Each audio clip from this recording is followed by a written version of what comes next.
Hey guys, come in, come in. We're having technical difficulties for the second night in a row, but Michelle's getting ready to join us. Hello and welcome.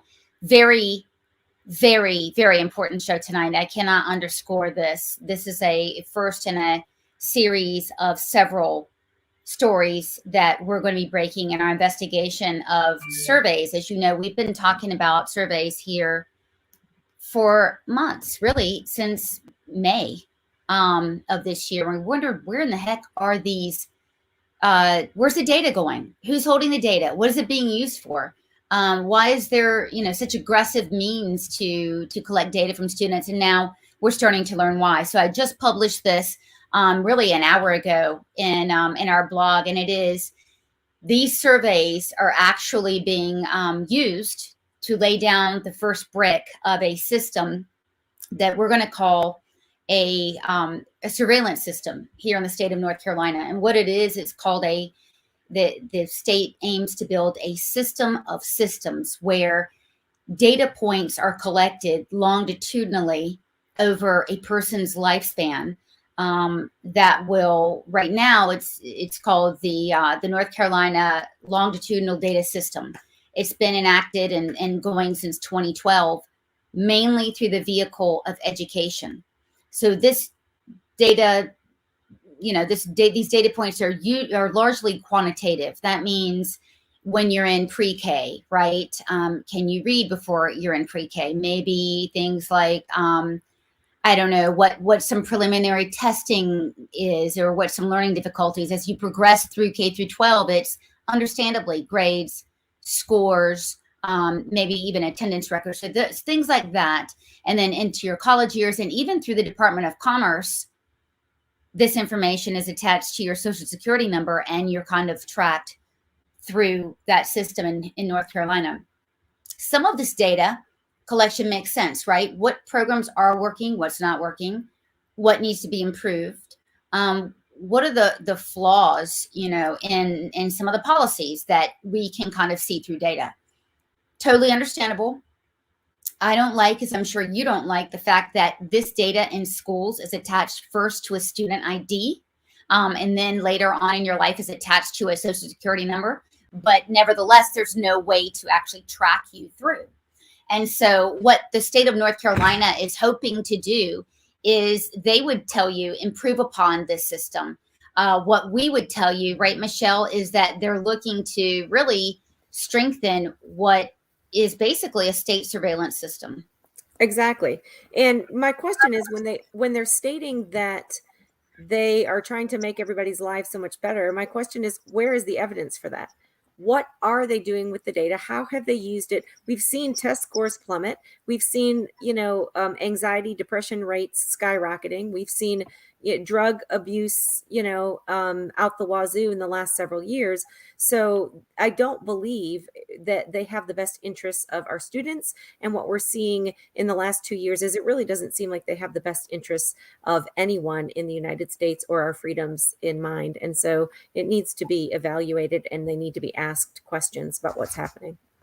Yeah, I think questions are definitely in order. And so this mass system of systems, let me explain it to you guys already. So education is where the state is focusing, because that system has already been set up. It's already been tested. It's already vetted. It's already something that the General Assembly approves of, right? And so they're using Power School and these other apps that are attached to your child's iPad or the school's system to collect panorama surveys and to collect other surveys that are being used, and they're going up into this system. So the system, Michelle, is already in place. That's why they're doing it through here. So the stated goal, read this, you have got to read this report.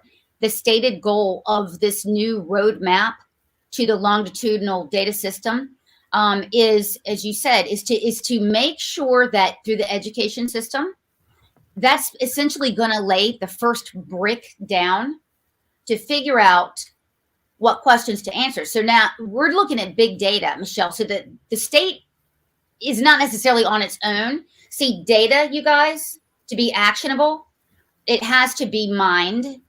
Then you've got to build analytics and something called machine learning that results in AI, right? That results in, and I'm just saying, and as an example, somebody punches in my social security number, and a system through that machine learning process can gather stuff out of this data that's been collected across the lifespan. And what creeps me hell out, Michelle, is the stated goal of this system, literally, is to be able to have predicted value to help your life and outcomes. Well, and I just don't understand. I mean, when you look at the surveys, and you did a great article today, and yet reiterating to people what questions have been in these surveys. And I think it's important for people to recognize that if we're wanting to improve, it's like, why aren't we looking to improve the lives of adults? Why are we focusing on children under the age of 18 to be reporting to us as to how they feel and what's happening in their homes, and how they feel about their gender? It seems like in the last 2 years, when we've had so many small businesses on Main Street of America have to close down because of a pandemic, when we've had parents literally at every school board meeting across the country saying, open back schools. Remember, we had to fight even to get our kids back in to schools. When you remember that there was this panic when the schools were closed and everybody didn't have Wi-Fi in their homes, and we needed to, hurry up and get everybody their iPad to go home with. Why? Because we no longer use books. Everything is done on a screen. We have parents that were asking, can you give my kids some extra work because, they're finished with what they're doing? And they were literally told, no, nobody can do anything advanced because that's going to make other people feel bad. And when you're looking at all of this, and as well as the masking, as well as, all of this fear mongering, you have to ask yourself, why? I could see, they're not taking any data from any of the parents. They're not looking at the data that we're bringing to school board meetings, and the data that's coming out that masks are useless, the data that's coming out that all of this isolation has only harmed children. They're not looking at any of that, and the graduation rates and the school rates.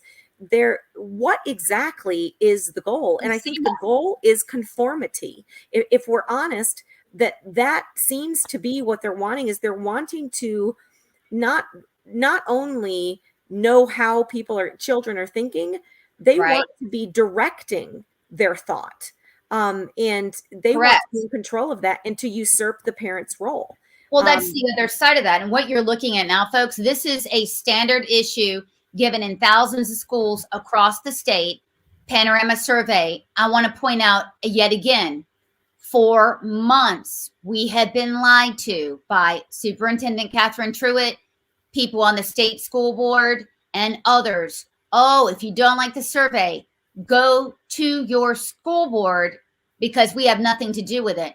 Today, we know what we've always known. That is simply not true. What you're looking at, Michelle, goes right into Power School, which goes into this longitudinal system, right? And by the way, these are the tamest questions that I can show you. We have so many others. Most all of them are really centered around the sexuality of a child. A lot of them ask, how does your family vote? I'm not kidding you. How often are you left at home? How many hours are you left at home? Now, this data in and of itself is not actionable. And I think that's why a lot of people have not been worried. Read this story, because the plan is to make that actionable, or why the hell would you be collecting it? Number one. And number two, why would there be a state document? It's public, that the stated plan is to actually use the data. So there is a purpose behind it. We need everybody to know and understand that and learn as much as you can about it. Michelle, we've been lied to. We've been told, and this document says, Michelle, that the Department of Public Instruction and others, they need to sell this idea to the public and to the legislature. In the name of equity, we need to collect this data. I see exactly what they've done. Well, I just find it interesting that like I said, they don't seem very interested in any academic data. Like they don't seem to be asking children, do you need help with reading? How are you doing with math? Do you feel like they are? To be fair, let's look at that, because I mean they are. But your point, I think, and I don't want to speak for you, is they ain't using it. They might be asking the questions, right? But if they really cared, they would be using this data right here. I mean, this, by the way, right. Okay. this data came from, I believe it was the beginning of year this year. How well are you doing in school right now? Are you getting all the help that you need with your schoolwork right now? Right.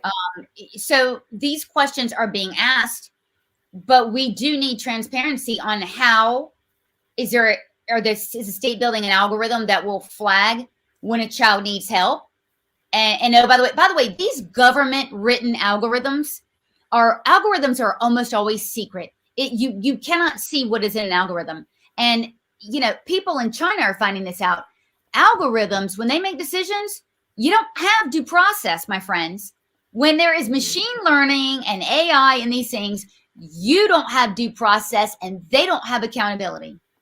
And I think that's a really great point, Sloan, because we need everybody to remember that once your child gets into the school system in kindergarten, they are tracking every answer to every question and survey that they're given from the time they're 5 years old until beyond high school and they've entered into the workforce.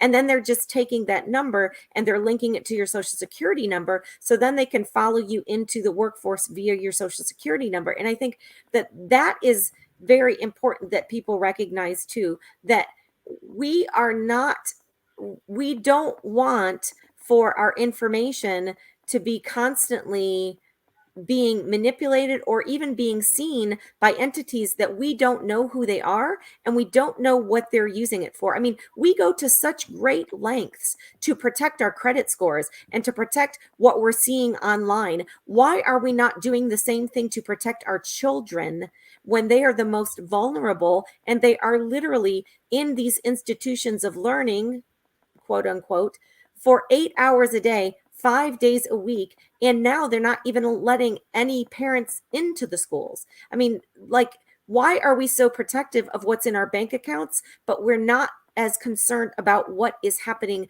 to our children and our children's information and their identities? Right. I mean, it's questions about, I'm going to get up some more questions. It's questions about the attitudes and beliefs. It's an examination of the content of a child's mind and value system. I can't tell you how many times, and you can see for yourself, they ask not only about sexuality, but the religion and the ethnicity of people. I mean, look, this is, by the way, this is no joke. Algorithms have a long history of being racist. That's an absolute fact and predictive of what type of people will commit crimes, right? Predictive of what type of people maybe need extra molding. This, by the way, what you're looking at is a CDC, so Health Department. Health Department has a seat at this table, you guys. Health Department and DPI survey for 10-year-olds. Okay, this is for 10 and 11-year-olds, largely middle schools. What you'll see this, what's your grade? Are you Hispanic or Latina? I mean, asking all these questions. I suppose you can sort of get that, but the real nitty gritty is, have you ever tried to kill yourself? Well, this is an important question, Michelle, because if the answer is yes, and the school's telling us that this is anonymous data, how the hell are they going to act on this data? Right. What is the point of that? And I want to say too, I think we need to remember and we need to start separating. When is it that we as Americans said that we wanted our children's medical care to be delivered through the educational system? When did that happen? I don't remember voting on that. I don't remember asking for that. And I am all in favor of having more counselors in schools. Absolutely. Right. I mean, I think that's necessary, especially in situations where, children are living in difficult communities. If a crime rate is high, or if the divorce rate and single parent rate is high, or if the drug use or gang use or whatever, absolutely. Do we need adults that are going to be looking out for the social or the emotional health of our kids, yes. But the other thing that we need to recognize is it doesn't mean it has to be happening within the school building. Yes. That can just be the means through which they get an entire family help outside of the school. We are spending so much time. There's only so much time in a school day. And for us to be for the schools to be using the time to be constantly monitoring every child's thought process. And the other thing is children who are not emotionally mature or mentally mature, to be asking them constantly how they feel about something is not reality. Like it's putting so much pressure on teachers, because now this is just yet another part that now they have to be the social worker. They have to be, the mental health counselor. They have to be all of these things in a classroom, and they cannot do that. So something is falling by the wayside. And I would tend to tell you, from looking at all of the teacher trainings that we're seeing, all of the forced trainings that these teachers have to go to, the thing that is lacking is education. We're not teaching our kids how to read, how to express themselves with the written word, how to do math and to be competitive in a world market with science and math. That is not happening in our schools. What is happening is all we think about is how we feel. And that is what they're training our children to do. That is not real life. We don't, as adults, all sit around and think all day long about how we feel about who we are. And, oh, how do I feel about being in this room? How do I feel about being in this store? How do I feel about being at this job? That is, well, the most dangerous place. Yes. The most dangerous place to be is inside of your own mind. Right. And that's what they're doing. And not only that, they're getting everybody into everyone else's minds. Like telling you that you can, by putting something on a piece of paper, I can define who you are and who your family is and what your future is. Right. I mean, so now let's get back to the system. I mean, we know that, look, there's a vast amount of data that right now is just collecting big data. It's going to become actionable, and we need to know in what ways. For instance, we know that there's a lot of grooming, right, to change your gender. What if they are testing in certain circumstances cohorts of children where they're giving obviously the information to and that therapy to? What if they're tracking how well they're doing? I mean, I don't trust this government. I don't trust it whatsoever. Knowing now what I know, period. The stated goal was equity. You will look at that roadmap that I showed you guys. The stated goal in that roadmap, it says use the fact that we're collecting this data for equity to sell this to the public. That's exactly what they have done, Michelle. And now we know this isn't to close the achievement gap, which is important that we do. No. This is to get information to build this system of systems. Please share this. Share this article. Share this broadcast. This is one, Michelle, of a couple. You know what's coming up too. Right. And I think we need to remember too, when you link in, it's concerning to me, and I know it's concerning to you, it should be to everyone, that the DHHS has now partnered with the DPI. Why? You ask yourself, does anybody remember what was happening in the spring of 2020? Does anybody remember when they were hiring people to be trackers and to be tracers? Do you remember what that was about? It's all about data collecting. It was you talk about what your neighbor's doing. Do you know if your neighbors are going out and they haven't been quarantining? Do you guys remember what this is? These people are now on the permanent payroll for DHHS, and some of these were very high paying jobs. Does anybody remember when the vaccine first came out and they started saying that they were going to be going door to door and offering it to people? Do you know where they started that? Do you know where they were saying that they needed to focus? It was in low income areas. It was targeted to people that they were claiming, oh, well, they just don't know how to get to the vaccination station. Does that sound familiar? Does it sound familiar to the people that can't figure out how to get their voter ID so that they can make their voice be heard at the polls? This is all intended to take control and to tell certain groups of people that you can't think for yourself. And so we're going to think for you. And this is to determine who are those people who are most likely to be bucking the system. And when I said that this is about conformity, this is exactly what they want. They want conformity to what the agenda is. And the younger the child, the easier it is to get for them to trust those that are put in front of them day in and day out that are an adult, and to conform to what their goal is. Right. I mean, so what we're yes, in targeting targeting the Hispanic and African American communities. Yes, and let me tell you how. Yeah, we're going to be breaking a lot of stories, and I don't want to get ahead of myself with this, but you are so on the money. And there is one party that talks about school choice, and I believe it's important, and opportunity scholarships and getting your kids out of the system. By the way, they're doing this in charter schools as well, just to let you know. Yeah. And that's important. But look, no child, we are not going to sit back and allow any child to be victimized and to be used and to be basically just another number, right? To be, as you said, the education sacrifice in the name of creating the system. And we really want to be, not injecting a lot of hyperbole here, because the truth is actually scary enough. So I'm going to now talk about a little bit about its link to China, because in the story I put, look, when you say the word system of systems, that is exactly the kind of thing that China uses and what they've done. In other words, when you've got every government agency that can talk to each other, and every government agency that can access a person based on their social and completely talk to each other, and those agencies are all collecting data, you've got the foundation of what's known as a social credit score system, right? Where there's a social credit in China that they give for undesirable attitudes, beliefs, and also behavior. Here's another reason, Michelle, why I brought up China, right? Because again, technology isn't evil.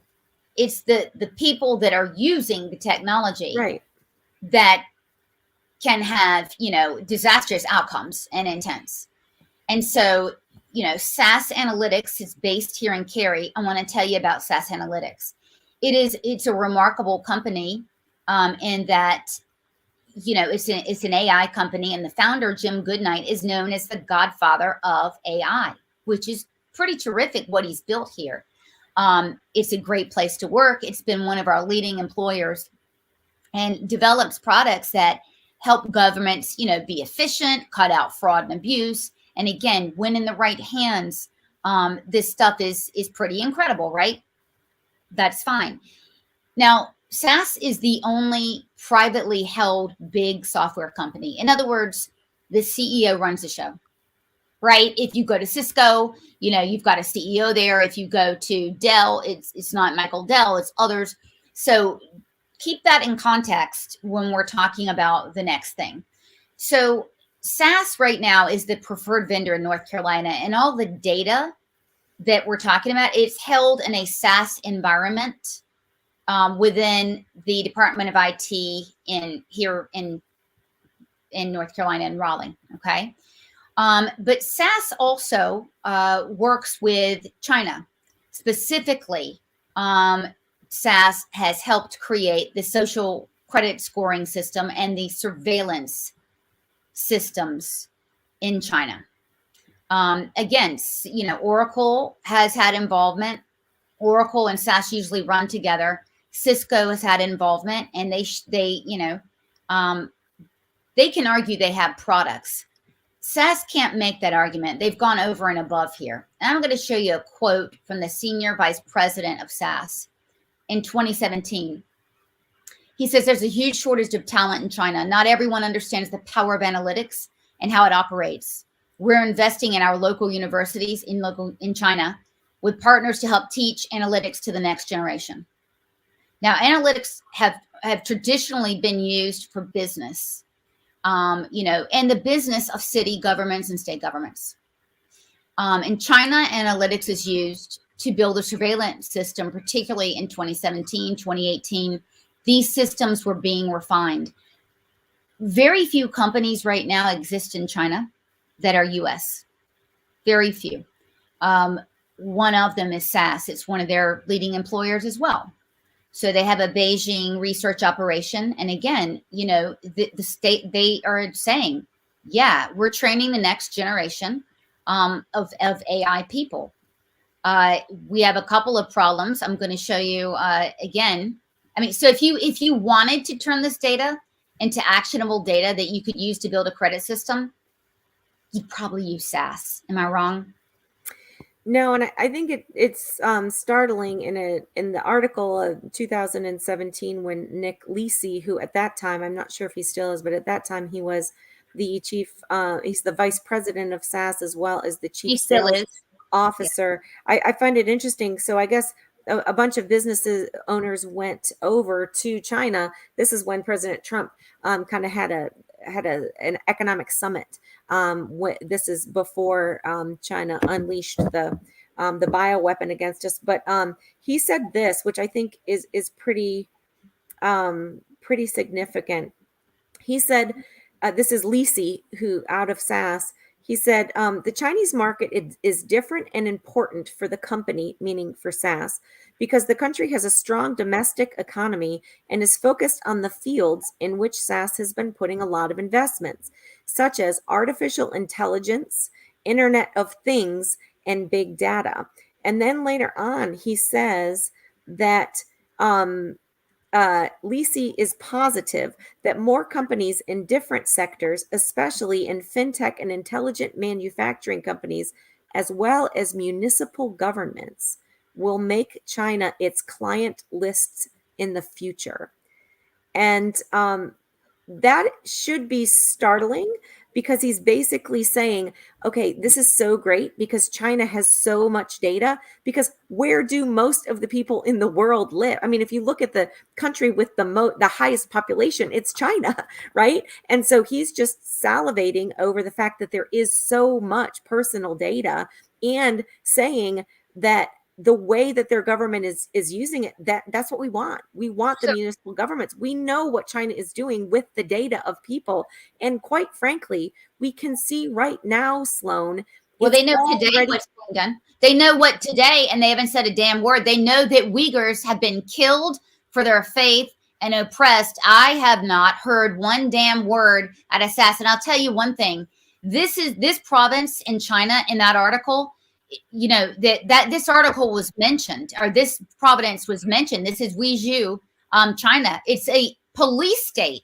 And so you've got SAS, you know, saying, woohoo, great, this is wonderful.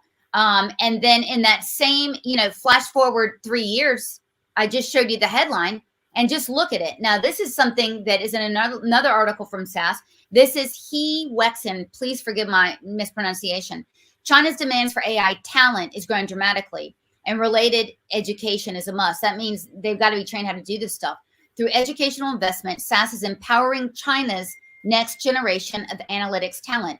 Some of this analytics, sure, it can be used for business analytics. Mm-hmm. But I'm telling you, the major 5-year plan for China, analytics as used for surveillance and the surveillance state, has been priority number one. Yep. SAS has been a part of helping them achieve that.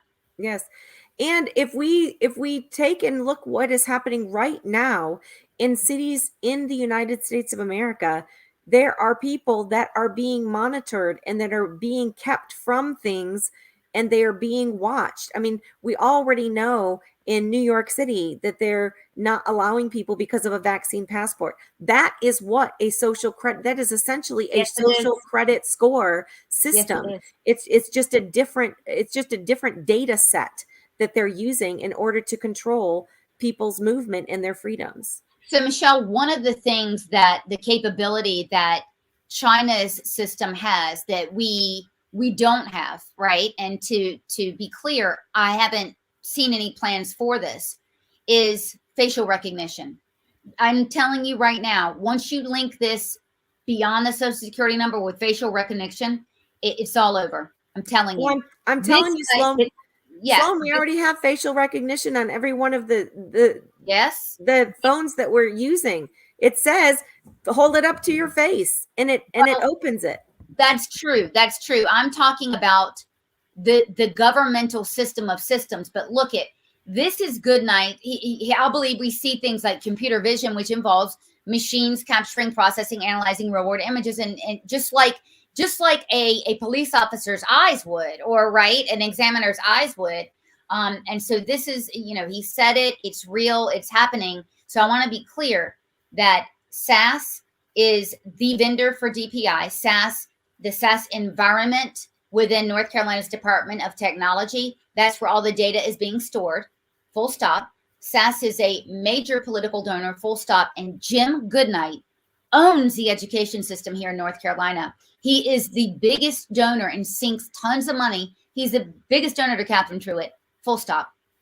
He is an enormous donor to the education standing committees, both in the Senate and in the House. So, that's a material fact. Whether it's connected or not, I'm not prepared to say that. I have no evidence for that. I'm just telling you the facts. Because why? We have to monitor this. We need to demand openness and accountability for sure. Well, we need to demand protection for privacy for all of our students, especially. And like I said, they're just not capable of understanding the nuances. If you or I go in somewhere and they're asking us questions and we know that it's a breach of our privacy, we just don't answer it. But that's because we are old enough and we are mature enough and we are educated enough to know, I'm kind of suspect as to why somebody is asking that. But we, to bring it full circle and say, this is why we have been so opposed to these surveys in the school. This is why we are so opposed to the parents not having a say into whether or not their children participate in this data mining process. That is why we're saying we need to get this out of our school system, because regardless of how they want to use it, we've got so many testing issues. We've got so many ways of, quote, measuring our students' successes. We don't need to be doing it this way. We need to go back and look at how did we become a strong economic superpower in the world? It wasn't through all of this touchy-feely nonsense. It was through teaching people how to think for themselves, and it was through training them to be able to become mature adults and be, contributing members of society when they get out of school. That is not what we're doing here. What we're doing here is we are trying to make a group think. And that it does not bring unity, that does not bring equity, it does not bring equality, it doesn't bring anything besides just a conformity to the norm. And that's not what makes America special. That's not what makes our nation great. It is the diversity of our thoughts, of our gifts, of our talents, of our skills. And those are not being upheld. They are not being promoted. They are not being strengthened. They are not being they're not being celebrated in our schools. We are wanting everyone under the word of equity to be the same person. And that is dangerous. Right. Well, an equity in this instance, and you can read it in the North Carolina Roadmap to LDS, equity is being used as the pretext to sell collecting this data and these personal data points from students. So I'll also tell you that since we began reporting on this, and we had a survey that is still in existence that we put out the 1st of June or end of May, I forgot when it was, but stop in-class surveillance. We have had the whole bookshelf fall on us. We have been sued. We have been besmirched. We have been shamed. And now this is just another thing that's making us wonder, is it that we're trying to stop this surveillance and this plan? What is it, right? Because all of our trouble, and you were there, it started when we said, stop the surveys, stop the tracking, stop the spying, stop it. Yeah. And I think that we, for way too long, have just trusted that the goal of our government schools is for the betterment of our societies. And I think we're seeing that just has not been the case in the last several years. And so that is why we need to say, hold up, can we please, let's go back to when we were our schools were being successful. Our children were coming out and able to get jobs and able to perform high functioning, They knew how to be careers. civil. They knew how to be Exactly. civil. And Yeah. this is what we have to ask ourselves too, Sloan. If the goal is the betterment of society, are we happier? Are we healthier? Are we more united? Are we more advanced in terms of, our work ethic? Oh, And now the plan, right, is that this system will help us advance, right? That we can use algorithms to help us achieve the ends that you just said. And I'm saying, it seemed to work really well for the last 200 plus years when we were advancing as a nation in really every part of our society.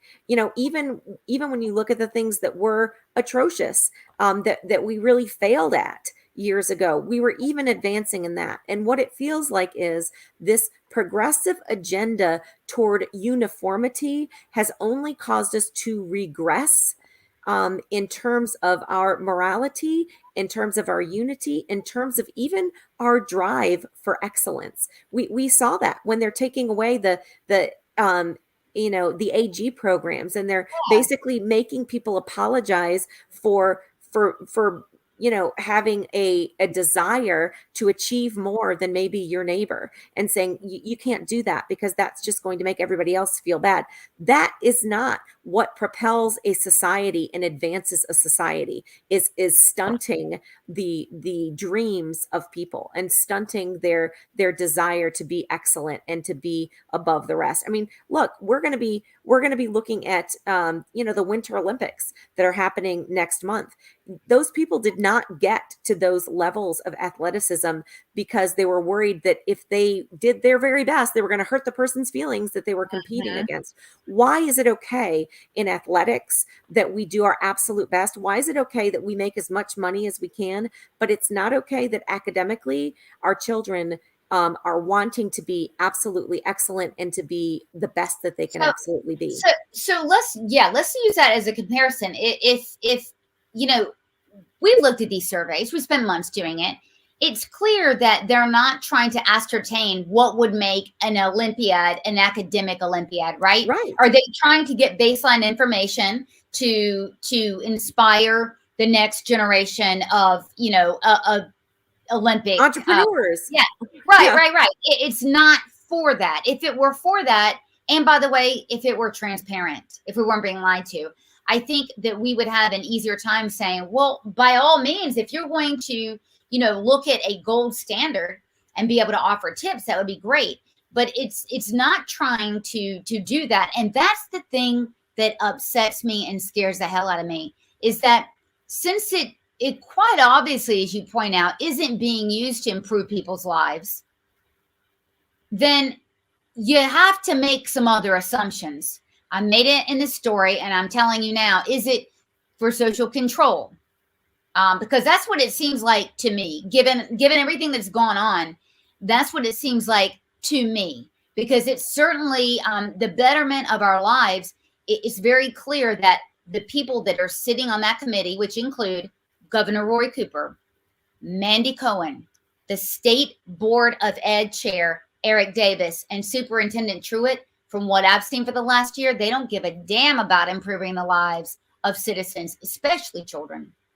Well, and my question is, if you really want to improve the lives of all citizens, why aren't they going to the parents of children and asking Well, them to take surveys and asking them to say, what does your family need? What do you think your child needs? Right? Why are they denying them the ability to even ask questions? they're Why are separating. they They're right? separating the Exactly. children and parents. Exactly. I mean, because I hate to break it to everybody, but children aren't the only members of society. We have a lot of other people. And Well, again, I'll point out, Michelle, that, well, actually, you make a good point, is that, our operating thesis here was that the reason why they're using this system is because it's been established, it's been proven, it's more accepted. And that you'd have to do it on students. But what you're saying is, Yes, but children aren't the only ones in the education system. There would be parents. That's right. That's fair. That's right. And also, why aren't we asking the company owners that are hiring the new graduates and saying, hey, what do you see is lacking? What do you think that new graduates out of high school or out of college are really good at? What are we doing well in our educational system, and where are we failing? What do we really need to improve on? Why aren't we asking any of the business owners? Why aren't we asking any of the people in the community that are having to be hiring the people that are coming out of our educational system? But we're not. We're asking children who don't have the emotional, the intellectual, or the mental capacity to even be able to evaluate what their needs are. That's why they're called dependents. The government has no right to try to predict our behavior and anticipate our needs. That's the stated goal of this project, to predict our behavior and anticipate our needs, to intervene. This is scary. This is worse than Orwellian. Again, it is very similar to the foundations that China laid to construct their system. So we've been talking about ways that, this has to stop. It has to stop immediately. So as soon as, the legislature's in session, we have to stop this. So one of the ways that we have to do is, number one, we have got to have a mandatory opt-in for these surveys in every single class. In other words, it's got to be in math and science and basket weaving and PE, because they're going to give these surveys in every class. There's got to be a mandatory one on file, period. That is an absolute. We're going to break the Medicaid and school system story in about another week, and we'll talk about the other things that we need. But look, legislators, if they don't know, now they know. This is going on and families need to be protected. And so I would encourage you to reach out to your favorite legislator and let them know, show them this. By the way, this isn't a right or left issue at all. This is a right or wrong issue. And these algorithms can be and will be and have historically been used for discrimination. Because again, are you always going to trust the people that are in government who are using these algorithms? No. Right? Yeah, no. And I think we need to understand that we have added so many people to the educational process, and it's completely muddied it up. I will say this for a fact: anytime you add more government to something, it only makes it worse. It never makes it more streamlined. It never makes it more efficient. It never makes it better. It just makes more people with their hands in the pot. And that is what has happened, not just in the educational system here in North Carolina. It's happened all over the country. And that is what needs to end. You're exactly right. We need for parents to have absolute control as to what is happening with their children's information in the schools. It needs to be a mandatory signature, like you said. And also, there needs to be accountability. Right now, there's absolute immunity to everything that's happening within that school building. And every one of us should be very concerned. We should be very concerned when the sheriff's office and the district attorney's office in Wake County tell us to our face that they are not allowed to enter a school building unless they have the administrator's permission. That should make every one of us question whether we should drop our children off at that school building. So if I hate to say this, but let's say a teacher, right, molests a child, all right, the cops have to get the school's permission before they go in. Is that what we're to believe? Because I don't. Well, all I know, I don't know about the molestation, but I do know about pornography in the schools. I know that there are pornographic texts in our school libraries. And when we said to the sheriff's office, have you sent any of your investigators in to the actual school libraries for the high schools that we know that these books are listed on their catalogs, that they exist in the schools? And we were told by an investigator, but in the special victims unit, as well as an investigator in the sheriff's office in Wake County, that they cannot go into the school unless they have a search warrant. And I said, but we're not asking you to search their personal belongings. I'm not asking you to go into kids' lockers or into the teachers' desks or into their purses or whatever. I'm asking you to go into the library and look on the shelves of the library. And we were told we are not allowed to do that without a search warrant. Okay. Well, I mean, again, it seems like one of the most dangerous places on earth for children right now happens to be inside of the walls of a public school. I think you're right. Yeah. I think you're right. So, well, we're going to be breaking this, bit by bit. I would encourage all of you guys to share this video. I mean, post it to every single group that you're in, share it with every person, and share the story as well, because there is, now we understand who's on the other end of the phone wire, if you will, with this data and what their plans are for the data. It's all there for you to read. I suggest that you read it. As always, if there's anything that we need to know or add or don't have quite right, you need to let us know, right, Michelle? I mean, we've always extended that out. And if there is another mechanism, by the way, besides Power School that we need to know about or something else, let us know, because we need to add to the amount of data that's available for the public. There are a few of us. Yes. And Sloan, we need to encourage people, ask your superintendent.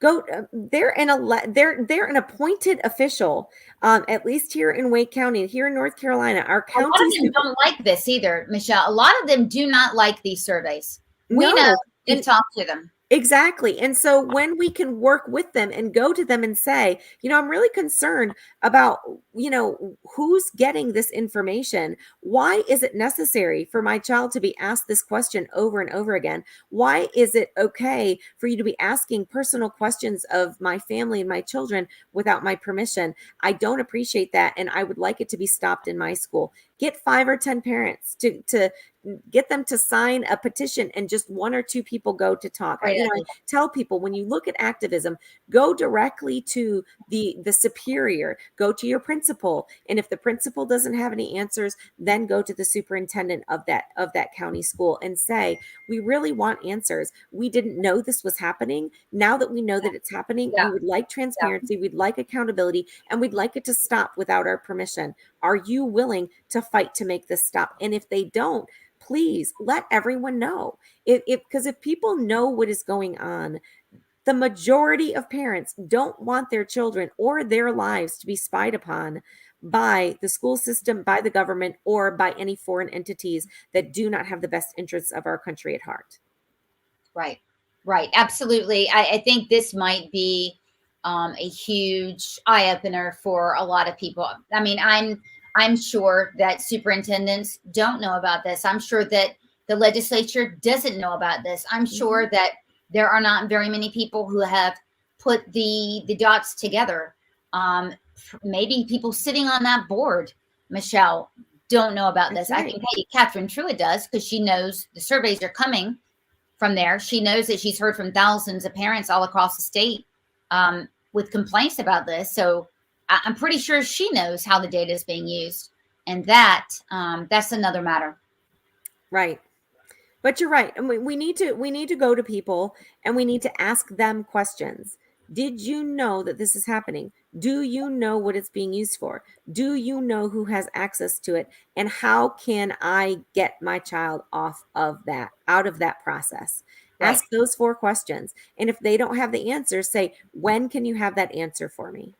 I'd like it in the next week, right? I mean, give them deadlines, let them know you're going to be following back up. It doesn't have to be animosity. It just needs to be, we need to start the conversation, and we need for them to be in the loop, and so that they can't say, well, I didn't know, because they need to know. The government works for us. Never forget it. The job of elected officials, and their only job, is to work for the people. That's it. Right. That's it. And when you keep this under a shroud of secrecy, and when you use your entire resources at your government agency to go after people like me for reporting this, that is tyranny. You have to, what we're talking about here, Michelle, this is tyranny. This is governing, doing things without our consent. And then when we're looking into it, misdirecting us, doing things like that, until presumably they get the goods and they're able to put this system out in full swing. What's happening in North Carolina is happening everywhere, Susan. This system, you shouldn't be surprised that it does connect to a federal system. So is the government trying to do this on a larger scale? Yes, it is. So, if we find out and we can find out about North Carolina, we can tell other states. And let me say too, we need to also remember that the goal of every tyrannical regime has been, you need to turn that off, please. The goal of every tyrannical regime, even in the Moro household, right? Yeah, exactly, has been to go after children first and foremost, and to get their minds and to separate them from their children. Like I bring up often, we had an amazing panel of naturalized citizens here in the United States who all grew up under different regimes throughout the world. I mean, almost every continent was a part of this. It was 16 different panelists, and every single one of them said the same thing, that when they went to school, the thing that was said to them over and over again is, we're creating a new society where everyone is going to share everything in common. Won't that be wonderful? You won't have the rich and you won't have the poor. Everyone is going to be on the same level playing field. And they would say to them, we need you to be a part of this, to make this new world happen. And won't that be wonderful? And they would also say, now, share this with your parents. Your parents and grandparents may not be in agreement. They may not understand it because this is a very new thought process. And so they would already be putting it in their minds that, you know what, you're on the cutting edge. You know, your parents and grandparents may not get this, but we need you. You're important and you're a part of something bigger. And that's what they're doing here in the United States. Oh yeah. They're sowing the seeds of rebellion in their own families. And not only amongst each other, but within the own families. I mean, I've talked to many families, and I know that you have over the last few months, that parents are saying, look, I don't know what happened. My third grader came home and they're a different person. My fifth grader won't celebrate Thanksgiving, is what one family told me now, because it's, a symbol of oppression. And I am not kidding you. It's happening. These children are being separated by the government.